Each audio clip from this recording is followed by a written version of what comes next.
원장님, 안면거상 수술이 시행된 지 한 100년 정도 되었다고 들었는데 혹시 알고 계셨어요? 안면거상 수술이 처음 시작된 게 100년이 훨씬 넘었습니다. 한 120년 정도 됐기 때문에 굉장히 오래전에 시작이 됐고, 이렇게 오래됐다고 환자분들한테 얘기하면은 굉장히 깜짝 놀라세요. 그러면 안면거상이란 수술이 처음에 어떻게 시작하게 된 건지 궁금한데 말씀해 네. 주실 수 있을까요?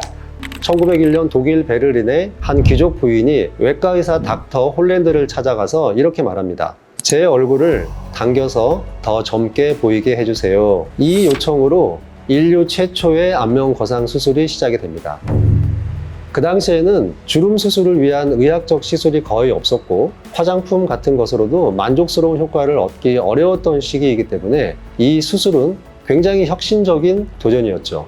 하지만 초기 안면거상술에는 한계가 있었는데요. 피부만 단순히 절제하고 당겨서 봉합하는 방식이었기 때문에 효과가 오래가지 않았고, 절개 흉터와 탈모 같은 부작용들도 굉장히 높았습니다. 이후 1970년도에 안면거상 수술의 역사를 바꾸는 결정적인 순간이 찾아옵니다. 의학자들은 피부 바로 밑에 단순 지방이나 근육이 아니라 근육 섬유와 근막이 결합된 강한 층이 존재한다는 사실을 밝혀냅니다. 이 구조는 후에 스마스, 즉 슈퍼피셜 머스큘로 아포뉴로틱 시스템으로 명명이 되어서 현재까지 안면거상술 발전을 이끌어낸 핵심이 되었습니다. 그리고 1974년 스웨덴의 닥터 스쿡이 이 스마스층까지 박리해서 당기는 새로운 안면거상 수술을 발표합니다.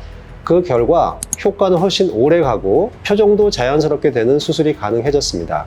이것이 오늘날 안면거상 수술의 표준이 되었습니다. 하지만 안면거상 수술의 발전은 여기서 멈추지 않았습니다. 1990년도에 들어서 의학계는 또 한 번 혁신을 맞이하는데요. 바로 얼굴 피부와 스마스를 단단히 붙잡아주고 있는 기둥 같은 구조, 즉 유지인대라는 것이 있다는 것을 발견하게 되었습니다. 유지인대가 피부와 스마스층을 고정하고 있는 만큼 이걸 끊어줘야 확실한 리프팅 효과를 얻을 수 있다는 사실을 알게 된 것입니다. 이 과정에서 탄생한 것이 바로 딥플랜 페이스 리프트입니다. 이후에도 익스텐디드 스마스 페이스 리프트, 하이 스마스 페이스 리프트와 같은 다양한 스마스를 활용하는 기법들이 개발되면서 안면거상 수술은 더욱 정교하고 안전한 수술 방법으로 발전하게 되었습니다. 언제부터 안면거상이라는 수술을 시작하게 되셨나요? 제가 안면거상 수술을 처음 한 시기는 2005년 정도에 처음 시작을 하게 되었습니다. 그 당시에는 안면거상 수술을 하는 의사들이 많이 없었고, 국내에서는 이제 이 수술을 제대로 배울 만한 그런 병원들이 잘 없어서 해외 학회 또는 논문, 교과서, 해외 의사들이 발표한 영상 자료 이런 걸 가지고 주로 공부를 하던 시기였습니다. 그때 당시 받았던 사람들의 부작용은 어떤 것들이 좀 있을까요? 지금의 결과를 가지고 그 당시에 토드 스쿡이 했던 수술 결과를 유추해 보면은 피부만 주로 무리하게 잘랐을 가능성이 많을 거기 때문에 흉터가 일단 굉장히 길었을 거고, 피부를 너무 지나치게 자르고 봉합하게 되면은 그 절개선의 긴장력이 과하게 작용하기 때문에 흉터가 많이 빨갛게 튀어오르는 경향이 생깁니다. 즉 흉이 길어지고 흉터의 성향이 나빠지고 두피 안에서는 머리카락이 빠지는 탈모 현상이 생기고 표정이 부자연스러워지고 이와 같은 부작용들이 있었을 것으로 생각이 됩니다. 미래 안면거상은 어떻게 발전이 될지 예상이 혹시 가세요?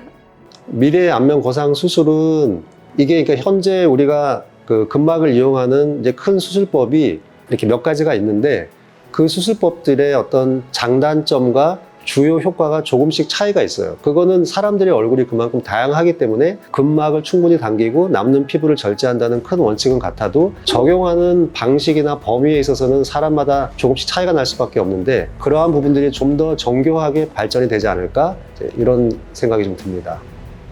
이처럼 1901년 단순히 피부만 당기던 안면거상 수술에서 시작을 해서 현재는 유지인대와 스마스의 발견을 거치면서 좀 더 세밀하고 안정적인 수술 방법으로 발전하였습니다.